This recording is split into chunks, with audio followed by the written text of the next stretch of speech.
চলমান কোটা আন্দোলনে প্রতিদিনই ঘটছে সম্পদ ও প্রাণহানির ঘটনা। পুরো দেশে বিরাজ করছে অচল অবস্থা, আতঙ্ক ও ক্ষুব্ধ দেশের সাধারণ মানুষও।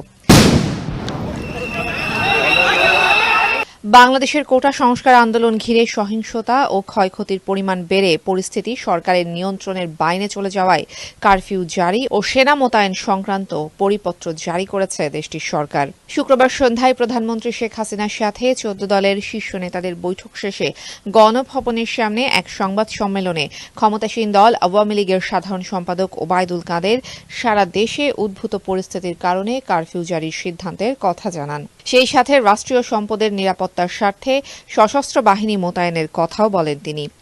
সারা দেশে যে যে জায়গায় সংঘাত সহিংসতার শঙ্কা রয়েছে সেসব জায়গায় বেসরকারি প্রশাসনকে সহায়তা করবে সেনাবাহিনী। বাংলাদেশ সময় শুক্রবার সন্ধ্যা থেকে এই সিদ্ধান্ত কার্যকর হয়। জেলা প্রশাসনের ক্ষেত্রে জেলা ম্যাজিস্ট্রেট এবং মেট্রোপলিটন এলাকার ক্ষেত্রে পুলিশ কমিশনার প্রয়োজন অনুযায়ী নির্দেশ বাস্তবায়ন করবেন বলে উল্লেখ করা হয় পরিপত্রে। বেসামরিক প্রশাসনের সহায়তায় সশস্ত্র বাহিনী মোতায়েনের জন্য তারা প্রয়োজনীয় ব্যবস্থা নেবেন বলে জানানো হয় পরিপত্রে। এদিকে পরিস্থিতি নিয়ন্ত্রণে আন্দোলনকারীদের সাথে সরকার আলোচনায় বসতে চাইলে তা সরাসরি নাকচ করে দেয় আন্দোলনকারীরা।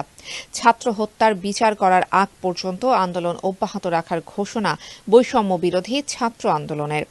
সংগঠকরা বলছেন, এত প্রাণহানির পর আলোচনার পথ আর খোলা নেই উল্লেখ করে নতুন কর্মসূচি শিগগিরই জানানোর কথাও বলেন তারা। আলোচনা এবং গোলাগুলি তো দুইটা একসাথে হয় না, লাশের উপর দিয়ে তো আলোচনায় যাওয়া যায় না। তো সুতরাং আমরা কিছু দাবি দিব, এগুলো পূরণ সাপেক্ষে আলোচনা হইতে পারে। আমরা পূর্ণাঙ্গ ভাবে লিখে তারপর আমরা দিচ্ছি, আমরা পূর্ণাঙ্গ ভাবে লিখে, কারণ যেন কোনোভাবে ভুলভাবে উপস্থাপিত না হয়। এই আন্দোলনে বিএনপি জামায়াত সহ বিভিন্ন রাজনৈতিক দল অংশ নিয়েছে বলে সরকারের পক্ষ থেকে অভিযোগ করা হলেও কোনো রাজনৈতিক দল যদি তাদের সাথে একাত্মতা প্রকাশ করে তাতে বৈষম্য বিরোধী ছাত্র আন্দোলনের কোনো সম্পৃক্ততা নেই বলে জানান আন্দোলনকারীরা। তবে আন্দোলনে সাধারণ মানুষকে যুক্ত হওয়ার আহ্বান সংগঠকদের।